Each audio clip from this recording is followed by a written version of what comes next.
كاملين ما عندهم ورقه وكيحكموا في بوليزاريو.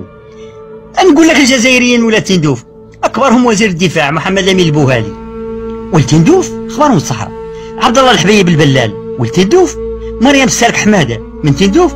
خديجه الحمدي عيال عبد العزيز راه توفات الله يرحمها من تندوف. محمد سالم السنوسي وبيشه الاحوال وخندود حمدي وعبد الودود الفريري والسالك الصغير ودحمان الصغير ومحمد لامين ولد البطيش وخليه هنا ولد الاحفر والسالك الطيب والسالك محمد مبارك والغوث المامون والداف محمد فاضل واحمد الحبيب العبيدي ومحمد مولود محمد فاضل وسيد احمد عليات ونانا لبات الرشيد. هذو جزائريين. هذا اللي يحكمني انا ما عنده علاقه بيا ولا تندوف. وجيب لي مالي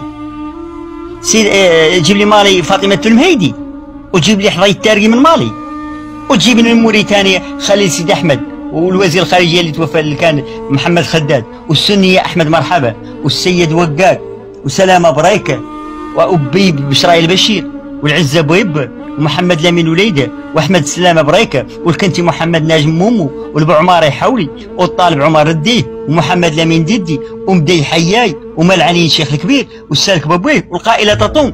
هذو هما القياده العسكريه والسياسه البوليسيه. وريني في نعت لي انا الصحراويين اللي خلاتهم صبانيه، نعت لي واحد منهم حاكم. يلا